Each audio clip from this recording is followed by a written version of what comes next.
আসসালামু আলাইকুম। আজকের এই ভিডিওতে আপনাদের সবাইকে স্বাগতম জানাচ্ছি। আজকে আমি আপনাদেরকে দেখাবো কিভাবে একটা টি শার্টের কনজাম্পশন ক্যালকুলেশন করতে হয়। এটা মূলত একটা মার্চেন্ডাইজিং টার্ম হিসেবে ব্যবহৃত হলেও এটা গার্মেন্টস ইন্ডাস্ট্রিতে খুব ব্যাপক ব্যবহৃত হয়ে থাকে। কোনো একটা অর্ডার কনফার্ম হওয়ার পূর্বেই সাধারণত আমাদেরকে কনজাম্পশন ক্যালকুলেশন করতে হয়ে থাকে এবং এর বেসিসে আমাদের বায়ারের সাথে নেগোশিয়েট করতে হয় প্রাইস নিয়ে, এবং এর মাধ্যমে কিন্তু আমাদের মূলত ম্যাক্সিমাম লাভ, লস বা প্রফিট এই বিষয়টা নির্ভর করে। সো আপনাকে যে জিনিসটা জানতে হবে যে আপনি যে টি শার্টটা তৈরি করবেন সেক্ষেত্রে কয় টাইপসের ফ্যাব্রিক লাগবে, শুধুমাত্র সিঙ্গেল জার্সি হলেই হবে নাকি এর সাথে রিপ বা ইন্টারলক এরকম অন্য কোনো ফ্যাব্রিক লাগবে, বা শুধু রিপ দিয়ে আপনি করবেন নাকি শুধু ইন্টারলক দিয়ে করবেন, এই বিষয়টা সম্বন্ধে আপনাকে আইডিয়া থাকতে হবে প্রথমেই। দেন একটা টি শার্টের বিভিন্ন পার্টস সম্বন্ধে আপনার ধারণা রাখতে হবে এবং সেই পার্টসগুলোর আইডেন্টিফিকেশন এবং তার মেজারমেন্ট অবশ্যই আপনার জানা থাকতে হবে। এর পাশাপাশি আপনাকে সবচেয়ে গুরুত্বপূর্ণ যে বিষয়টা জানতে হবে সেটা হলো যে একটা টি শার্টের জিএসএম কত হবে বা যেটা আপনি তৈরি করবেন তার জিএসএম কত হবে। ঠিক আছে, এগুলোকে আমরা সাধারণত কনজাম্পশন ক্যালকুলেশনের প্রাইমারি থিওরি বা কনসেপ্ট বলে থাকি। বিস্তারিত শুরু করার পূর্বে আমরা কিছু ফ্যাক্টর সম্বন্ধে জেনে নিচ্ছি যা জানলে আমাদের কনজাম্পশন ক্যালকুলেশন করা সহজ হয়ে থাকবে। মূলত আমরা টি শার্টটা কনজাম্পশন ক্যালকুলেশন করব ওয়েট বেসিসে, মানে হলো যে কেজিতে আমরা টি শার্টের ওয়েটটা মেজার করব। সো এই কারণে আমাদের প্রথমে যে জিনিসটা জানতে হবে সেটা হলো জিএসএম অফ দ্যাট ফ্যাব্রিক, অর্থাৎ ফ্যাব্রিক ওয়েট আমাদের জানতে হবে একটা ইউনিট লেন্থের ভিতরে। তো জিএসএম কীভাবে মেজার করতে হয় তার একটা ভিডিও লিঙ্ক ডেসক্রিপশন সহকারে আমাদের এই ভিডিওর কমেন্ট বক্সে দেওয়া আছে, অবশ্যই সেটা দেখে নেবেন, তাহলে আপনার জিএসএম মেজার করতে আপনার কোনো সমস্যা হবে না। দ্বিতীয়ত, আমাকে ফ্যাব্রিক যখন আমরা মার্কার করব, মার্কার করার সময় প্যাটার্ন পিসের যে লেন্থ উইথটা আমরা নিব সেই লেন্থ উইথের সাথে আমাকে কিছু অ্যালাউন্স নিতে হবে। অ্যালাউন্সটা নিতে হবে যে আমার ফ্যাব্রিকটা জয়েন করার জন্য মাঝখানে আমাকে অবশ্যই কিছু এক্সট্রা ফ্যাব্রিক দিতে হবে, তা না হলে আমরা কিন্তু ফ্যাব্রিকগুলোকে স্টিচ করে জয়েন করতে পারবো না। সো আমরা একটা হিসেব করে দেখেছি যে বডি লেন্থ এবং স্লিভ লেন্থ এই ক্ষেত্রে আমরা সাধারণত 12 সেন্টিমিটারের মতো অ্যালাউন্স নিয়ে থাকি। এর পাশাপাশি বডি হেম, শোল্ডার জয়েন্ট, স্লিভ হেম এবং আর্ম হোল জয়েন্ট এই সব ক্ষেত্রে আমাদের এই অ্যালাউন্সটা সাধারণত কিছুটা ভ্যারি করে এবং বায়ারের ডেসক্রিপশন বা স্পেসিফিকেশন চার্টের মেজারমেন্ট আমাদেরকে ফলো করতে হয়। অন্যদিকে আমাদের যে চেস্ট উইথ আছে এটা দুই পাশে আমরা 6 সেন্টিমিটার করে অ্যালাউন্স নিয়ে থাকি। আর সবচেয়ে বড় বিষয়টা হলো আমরা টোটাল ফ্যাব্রিক ওয়েট ক্যালকুলেশন করার পরে যতটুকু পাবো তার সাথে আমার টোটাল ফ্যাব্রিকের উপর 10% এক্সট্রা ওয়েস্টেজ ফ্যাব্রিক নিতে হবে। এই পরিমাণটা 6 থেকে 10%ও হতে পারে।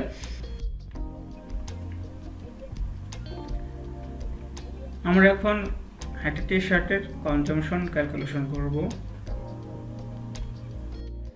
একটা নিটেড টি শার্ট কনজাম্পশন করার ক্ষেত্রে আমাদের দুইটা ফর্মুলা আছে, বাট ফর্মুলা দুটোই কমন একটা ফর্মুলা। ঠিক আছে, এক্ষেত্রে সাধারণত মেজারমেন্টের ইনস্ট্রাকশনের উপর বেসিস করে আমাদের ফর্মুলাটা চেঞ্জ হয়ে থাকে। যদি আমার মেজারমেন্টের সেন্টিমিটার দেওয়া থাকে তাহলে আমরা ফার্স্টের ফর্মুলাটা ইউজ করব, আর যদি মেজারমেন্টগুলো আমার ইঞ্চে দেওয়া থাকে তাহলে আমরা সেকেন্ডের ফর্মুলা ইউজ করব।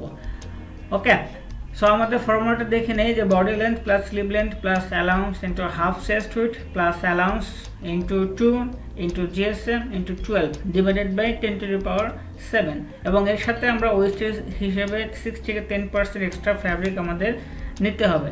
এখানে 2 বলতে সাধারণত আমরা বুঝি যে 2টা হলো যে বডির একটা গার্মেন্টসের বডির ফ্রন্ট পার্ট এবং ব্যাক পার্ট, দুইটা পার্ট থাকে। সো আমার কনজাম্পশন বের করতে হলে দুইটা পার্টেরই কনজাম্পশন বের করতে হবে, এই জন্য আমরা 2 দ্বারা গুণ করেছি। এবং 12টা হলো যেহেতু আমাদের কনজাম্পশন ক্যালকুলেশন করতে হয় ডজন হিসেবে, সেক্ষেত্রে আমরা 12 দ্বারা গুণ করব, এতে আমার ফ্যাব্রিকের কনজাম্পশন আমার ডজনে বের হবে। অন্যদিকে যখন ইনসেট মান থাকবে আমার উপরের ভ্যালুগুলো বা উপরের ফর্মুলাটা সেম থাকবে, শুধুমাত্র নিচের ফর্মুলাটা আমার চেঞ্জ হবে। 10⁻⁷ এর পরিবর্তে আমার 1550 গুণন 1000 এটা দ্বারা ভাগ করতে হবে। কেন ভাগ করতে হবে? যে আমার ইঞ্চে মানগুলোকে কনভার্ট করার জন্য কনভার্ট করতে হবে কোথায়? আমরা সাধারণত ইঞ্চের মানটাকে কনভার্ট করে কেজিতে নিব, যেহেতু আমার নিটেডের ফ্যাব্রিকগুলোর বা নিটেডের কনজামশনটা আমরা কেজিতে বের করব। সেক্ষেত্রে আমাদের এই 1550 ইন্টু 1000 দ্বারা ভাগ করতে হবে। সো এখানে একটা মেজারমেন্ট চার্ট দেওয়া আছে, যেটাকে আমরা স্পেস শিটও বলে থাকি বা স্পেসিফিকেশন শিটও বলে থাকি। বাম পাশের প্রথম কলামটাতে আমরা বিভিন্ন সাইজের নাম এখানে দেওয়া আছে, small, medium, large, XL, double XL, triple XL. এবং সবচেয়ে বড় ইম্পর্টেন্ট বিষয় হলো আমাদের শার্ট, বিশেষ করে knitted T shirt consumption calculation করার ক্ষেত্রে সাধারণত চেস্ট উইথ, শার্ট লেন্থ যেটাকে আমরা বডি লেন্থও বলে থাকি, এবং স্লিভ লেন্থ, এই তিনটা ভ্যালু আমাদের জানা দরকার। এই তিনটা ভ্যালু জানলে আমরা মূলত যে কোনো টি শার্টের কনজামশন খুব সহজভাবেই পূর্ববর্তী স্লাইডে যে ফর্মুলাগুলো দেওয়া আছে সেই ফর্মুলা অনুসারে আমরা করতে পারি। এখানে আমাদের মেজারমেন্টটা দুইটা ওয়েতে দেওয়া আছে, সেন্টিমিটার এবং ইঞ্চ ওয়েতেও দেওয়া আছে। এখানে একটা ম্যাথ দেওয়া আছে, বলা আছে যে suppose one of the buyer has provided you the following measurement chart of the basic t-shirt by mentioning the order quantity and fabric GSM, where 100% fabric cotton single jersey is used and fabric GSM is 160 and order quantity is 10,000 piece. Then calculate the fabric consumption for this order. So এই ম্যাথটা দেওয়া আছে পরবর্তী স্লাইডে যে measurement chart দেওয়া আছে তার উপর বেসিস করে, এবং এখানে কিছু অ্যাডিশনাল ইনফরমেশন দেওয়া আছে যে আমাদের এখানে শুধুমাত্র সিঙ্গেল জার্সি ফ্যাব্রিকটা ইউজ করা হয়েছে এবং তার GSM 160, ওকে, এবং আমাকে 10,000 পিসের ফ্যাব্রিকের কনজামশন বের করতে হবে। আমরা এখানে ফর্মুলা 1 সেন্টিমিটারের মেজারমেন্ট দেওয়া আছে, সেই হিসেবে আগে ক্যালকুলেশন স্টার্ট করব। এবং এই ক্ষেত্রে আমাদের কিছু ইম্পর্টেন্ট ইনফরমেশনগুলো এক্সেল সাইজের ক্ষেত্রে আমরা এখানে নিয়ে নিয়েছি, যেমন ফ্যাব্রিকের GSM 160, total order quantity 10,000, body length or the shirt length 79 centimetre, sleeve length 43 centimetre, half chest with 61 centimetre. এখন আমরা শুধুমাত্র মেজারমেন্ট যে ফর্মুলা আছে সেই ফর্মুলাতে এই ভ্যালুগুলো বসিয়ে ক্যালকুলেশন করলে আমাদের টোটাল ফ্যাব্রিকের কনজামশন বের হবে।